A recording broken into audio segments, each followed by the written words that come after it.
Bonjour, la famille Jean 19. Nous bénissons Dieu, nous le rendons gloire, nous l'élevons, nous le célébrons tel qu'il nous a recommandé parce qu'il est Dieu très haut. Il est le Tout-Puissant, le Créateur de cieux et de la terre, celui qui a le gouvernement, qui gouverne toutes les âmes, les vies, le corps qui vit dans ce monde. C'est lui qui nous permet encore de nous accorder la grâce et nous régner encore ce matin devant le trône de la grâce, afin de pouvoir communiquer aux uns aux autres des choses lesquelles qui peuvent nous permettre de s'approcher de lui. Ce Dieu a mis dans mon cœur le désir de venir encore ce matin, de mettre dans ce programme, continuer à édifier nos frères et sœurs en ce qui concerne le choses de son royaume.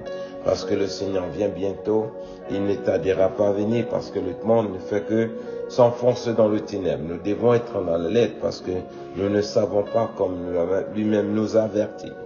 Alors ce matin, nous allons parler de quelque chose d'important, celui qu'il faut craindre dans ce monde. Nous sommes dans le livre de Luc, chapitre 12. Amen.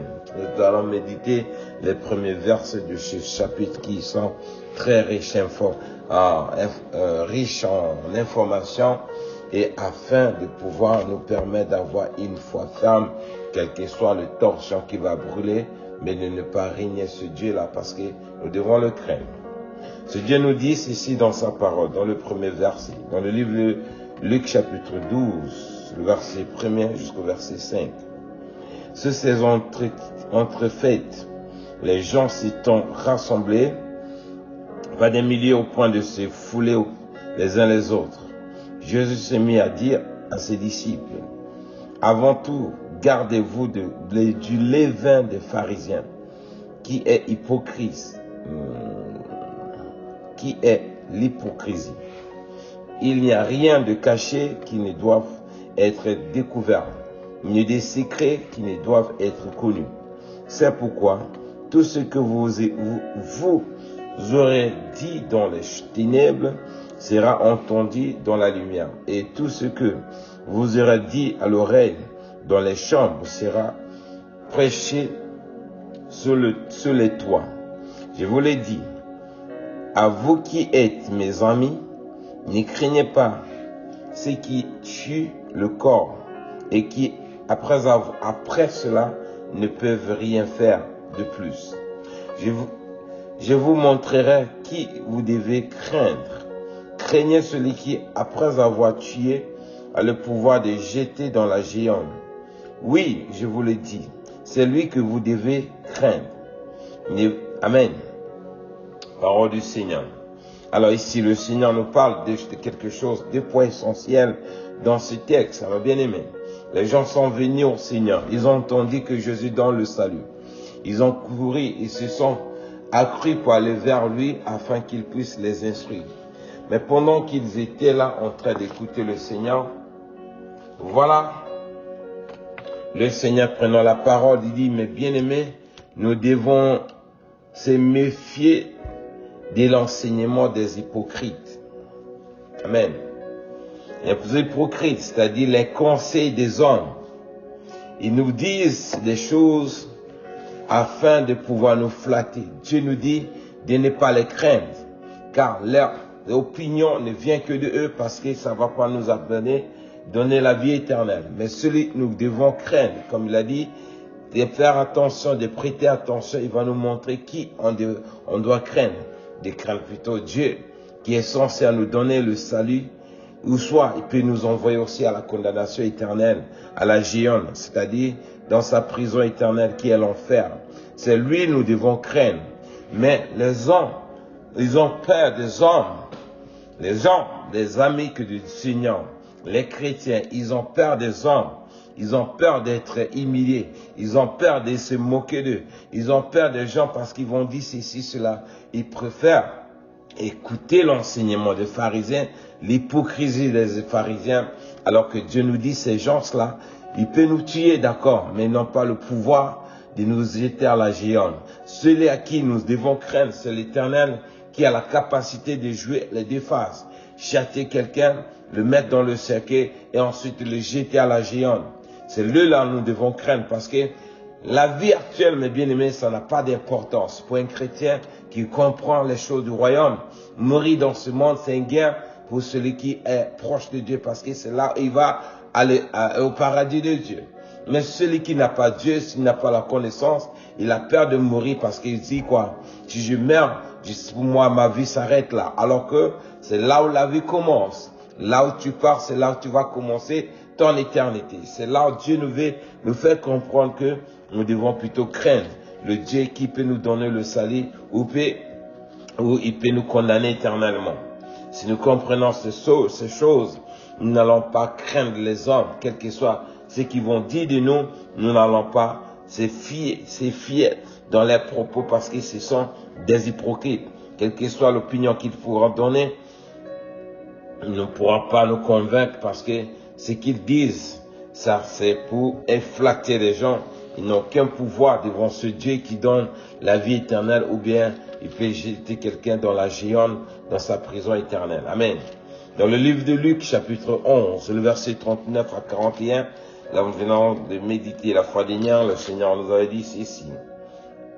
Mais le Seigneur lui-même dit, vous pharisiens, vous nettoyez le dehors de la coupe et du plat, et à l'intérieur, vous êtes pleins de rapines et de méchanceté. Amen. Verset 40. Insensé. Celui qui a fait le dehors, n'a-t-il pas fait le dedans? Donnez plutôt en aumône ce qui est en dedans, et voici toutes choses seront pures pour vous. Amen. Parole du Seigneur. Les hypocrites, mes bien-aimés, les pharisiens, comme on les dit, ils font semblant à l'extérieur de montrer la bonne apparue. Mais par contre, l'intérieur est rempli de méchanceté, est rempli de mauvaises choses. Et cela, c'est ceux-là qui flattent les gens pour qu'ils fassent, parce qu'ils se montrent que eux, ils sont mieux à l'extérieur, mais alors à l'intérieur, c'est plein de méchanceté. Mais ils oublient que celui qui est assis sous son trône, qui voit l'intérieur et l'extérieur, il sait juger toutes les choses. Voilà pourquoi il dit tous ceux qui jouent à l'hypocrisie, nettoyez plutôt l'intérieur et l'extérieur sera aussi nettoyé. La manière vous prenez soin de l'extérieur pour montrer aux gens que vous êtes bien, mais faites cela à l'intérieur et l'extérieur pourra s'adapter d'elle-même. C'est pas vous de pouvoir le faire, mais vos œuvres vont témoigner cela. Mais ceux-là, ils font semblant de montrer qu'ils sont mieux, mais les œuvres montrent la méchanceté. C'est de ça le Seigneur est en train de nous interpeller dans ce passage. Si nous comprenons cela, nous n'allons pas avoir peur de ces hypocrites qui sont là en train d'égarer les gens à cause de leur opinion, à cause de leur position. Les faibles sont obligés de se plier devant eux, alors qu'ils sont là pour égarer les gens, aller à la géante. Le Seigneur qui connaît, les connaît. Voilà pourquoi nous conseille encore ce matin de le craindre plutôt de ne pas craindre les hommes. Il dit, ce qui s'est dit dans les chambres, à la fin sera dévoilé. Ce qui s'est dit dans les oreilles, il sera dit aussi sous le toit de la maison. Donc tout ce qu'on est en train de cacher, mes bien-aimés, au jugement, tout cela va sortir. Amen. Nous devons plutôt veiller à ce que chacun de nous veille, qu'il soit une personne, au lieu d'avoir deux visages, un autre visage dans le noir, un autre visage dans la lumière. Un chrétien ne vit pas de cette manière. Ton oui, c'est oui, ton non, c'est non. Tu es catégorique, tu crains Dieu, tu marches selon la confession que tu as faite en acceptant Jésus-Christ comme Seigneur et Sauveur, en vivant selon les souffrances que Jésus-Christ a fait à la croix, qui t'amène désormais à la nouvelle créature. Cela nous pourrons hériter le royaume des cieux. Amen. Dieu qui est bon et nous conseille de comprendre cela parce qu'il sait pourquoi. Parce qu'il connaît l'homme, il nous connaît mieux que nous-mêmes. Le Seigneur nous dit ceci. Les hypocrites qui nous jugent, qui prétendent dire que celui-là il est ceci. Mais le Seigneur nous dit ceci dans sa parole. Dans le livre de 1 Corinthiens, chapitre 4, verset 5. C'est pourquoi ne jugez de rien avant le temps, jusqu'à ce que vienne le Seigneur, qui mettra la lumière ce qui est caché dans les ténèbres, et qui manifestera les desseins du cœur, qui manifestera les desseins du cœur. Alors chacun recevra de Dieu la louange qui lui sera due. Amen. Dieu nous dit ceci.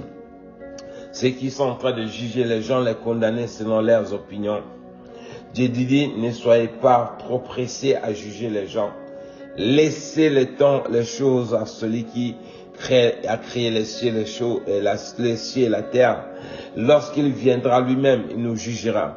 Ce qui est caché, l'apparence que les pharisiens montrent à l'extérieur, mais bien aimé, l'extérieur témoignera d'elle-même. C'est là où ce que l'homme aura sémé, il en moissonnera. Ce qui était caché dans le cœur des pharisiens et les scribes, alors tout cela sera dévoilé. Voilà pourquoi il dit rien n'est caché, ne peut être caché. Et rien de tout ce que l'homme cache dans son cœur sera dévoilé devant Dieu. Voilà pourquoi il dit tout sera dévoilé dans le toit.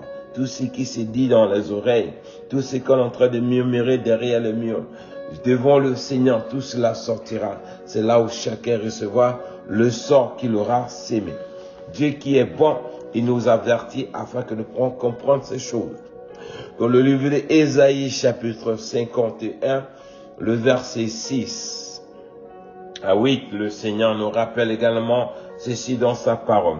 Lève les yeux vers le ciel et regarde en bas sur la terre, car les cieux s'évanouiront comme une fumée, la terre tombera en lambeaux comme un vêtement, et ses habitants périront comme des mouches.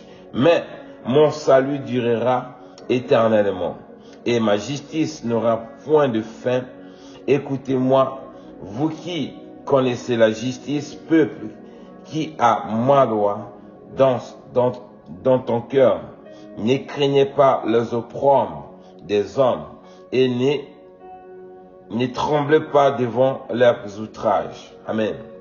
Car l'Éternel les dévorera comme un vêtement et les gerces les rongeront comme de la laine. Mais ma justice durera éternellement et mon salut s'étendra de âge en âge. Parole du Seigneur. Tous ceux qui sont influencés à cause des hommes, parce que je ne vais pas adorer Dieu tel que les gens sont en train de faire. Je vais avoir double visage quand je suis aux côtés des hypocrites. Je fais semblant d'être leur côté. Quand je suis à côté des fils, les amis de Jésus, je fais semblant d'être à côté de... Mon Dieu nous dit ici, même ce matin, de ne pas vivre de cette manière, mes bien-aimés. Soyons seulement un seul côté. Si nous sommes avec le Seigneur qui nous appelle amis, soyons de son côté. Quoi que les gens vont se moquer de nous, quoi qu'ils vont se rire de nous, quoi qu'ils vont parler mal de nous, quoi qu'ils vont nous rejeter, mes bien-aimés, Dieu nous dit de ne craignez pas parce qu'ils ce sont des hommes, de regarder le ciel, de regarder la terre, le ciel la passera. Et la terre là, ça tombe. Et tout ce que nous voyons passera, mais le salut de Dieu ne passera pas. C'est ça, chacun de nous doit vivre en gardant le témoignage de la parole de Dieu qui va nous garantir le salut de Dieu qui ira de l'âge en âge, d'âge en âge, parce qu'il ira de génération en génération, des siècles. Amen. C'est là où nous devons cibler. Si nous sommes insultés à cause de la foi qui nous amène à aller vivre là-bas, amen. Mais je sais que mon Dieu est avec moi, je n'ai rien à craindre.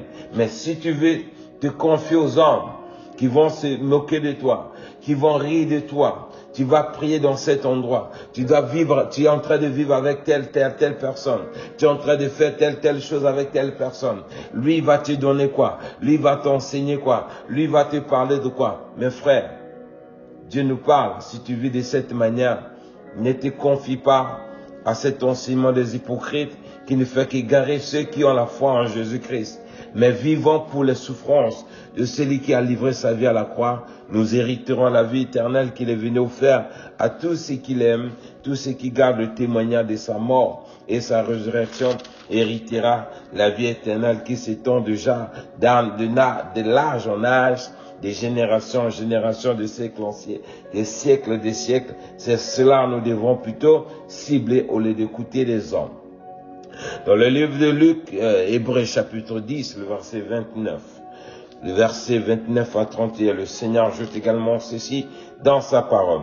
De quel pire châtiment pensez-vous que sera jugé digne celui qui aura foulé aux pieds le Fils de Dieu, qui aura tenu pour profane le sang de l'alliance par lequel il a été sanctifié et qui aura outragé l'Esprit de la grâce. Car nous connaissons celui qui a dit, à moi la vengeance, à moi la rétribution, et encore le Seigneur jugera son peuple. C'est une chose terrible que de tomber entre les mains du Dieu vivant. Parole du Seigneur. Amen. Le Seigneur nous dit ici, quel est ce châtiment? Pire châtiment que les gens connaîtront. Le fait d'aller fouler aux pieds le Fils de Dieu qui est venu livrer sa vie à la croix pour que les hommes puissent vivre selon cette vie. Et ils ont profané le sang de la nouvelle alliance qui avait sanctifié cette personne. Et il va se confier aux pharisiens parce qu'il veut les approbations de ce monde. Mais bien aimé, le Seigneur viendra bientôt et il dit ici, le Seigneur vengera. Il vengera les souffrances de Jésus-Christ à la croix. Quel est le jugement, pire jugement? Quelle est la chose plus terrible, mes bien-aimés, de tomber sous le jugement de Dieu? De tomber sous le jugement du Dieu très haut. Voilà pourquoi si nous sommes conscients, si nous sommes intelligents, nous aurons le sang de Jésus-Christ qui a coulé pour nous à la croix, le sang qui nous a sanctifiés, le sang qui nous garantit la vie éternelle, le sang qui nous permet de s'approcher auprès de notre Créateur. C'est ce sang-là, nous devons honorer, mes bien-aimés. L'homme n'est rien, l'homme n'est que comme toi.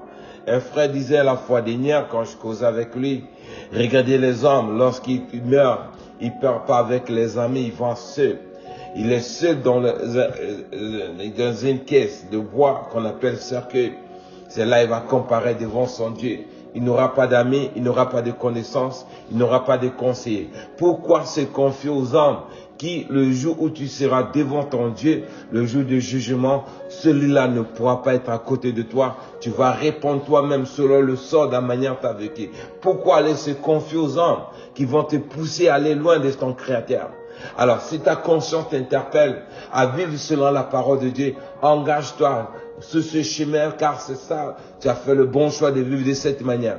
Mais quel enseignement des hypocrites, des scribes, les pharisiens, ne te détourne pas de la grâce, parce que le jour où tu vas mourir, mes bien-aimés, tes amis ne seront pas là pour dire, Seigneur, Dieu, c'est moi qui l'avais conseillé comme ça. C'est moi qui l'avais donné ces instructions. Non. Chacun apparaîtra tel qu'il avait le jour où il est venu dans ce monde. Tel que tu es né seul. C'est de la même manière que tu retourneras aussi devant Dieu et tu répondre à te rendre compte de la manière dont tu as vécu dans ce monde. C'est ça que nous devons craindre, mes bien-aimés. C'est ce Dieu-là que nous devons craindre. En ce moment, on ne le voit pas. En ce moment, on n'est pas encore en face de lui. On peut remuer nos têtes. On peut se régaler de ce vie qu'il nous donne gratuitement. Mais le jour où on sera devant lui, c'est ce jour où on connaîtra qui est le Dieu que nous sommes en train de minimiser, de négliger sur la terre des hommes. Donc, si vraiment chacun de nous est conscient qu'il se réveille, mes bien-aimés, que tu te réveilles, que tu penses vraiment à ce jour, tu seras en face de Dieu, tu n'auras personne. Que ceux qui sont en train de te pousser, que tous ceux qui sont en train de te conseiller à vivre selon l'enseignement des hypocrites, alors que dans l'intérieur de leur cœur est rempli de toutes sortes de méchanceté, ils font semblant d'être gentils, mais alors qu'à l'intérieur c'est vraiment l'enfer. Dieu nous dit qu'il lave d'abord l'intérieur et l'extérieur sera nettoyé. Et c'est cela, peut-être tu pourras te confirmer. Mais pendant ce temps qu'ils ont double visage, pourquoi aller se confier à quelqu'un qui vit de cette manière? Tu connais toi-même tes œuvres, tu connais la manière ils vivent, tu connais les actes. Pourquoi se confier à eux alors que toi tu connais la vérité? La Bible que Dieu t'a donnée est en train de t'instruire comment vivre selon la parole que Dieu t'a donnée, selon la vie que Jésus-Christ a venu venu mourir à la croix selon le sang qui t'a lavé afin que d'être gracié le jour du jugement. Pourquoi blasphèmes-tu de ce sang? Pourquoi négliges-toi cette grâce? Alors tu veux tomber dans le jugement de Dieu? Mais bien aimé, que ta conscience t'interpelle. Donc c'est un peu ce que le Saint-Esprit nous rappelle encore ce matin, que celui qui a les oreilles entend ce que Dieu parle au travers de ce qu'il a choisi pour communiquer, la grâce de communiquer ce qui est en train de sortir de ma bouche. Que Dieu soit loué, que Dieu soit nous glorifié encore ce matin. Si tu n'es pas sur la bonne voie, que Dieu te donne la force de sortir là-bas, car Dieu veut que ton salut afin d'hériter le royaume des cieux. Nous te bénissons, Seigneur. Merci encore, Seigneur, pour cette parole. Nous te rendons gloire au nom de Jésus-Christ. Amen.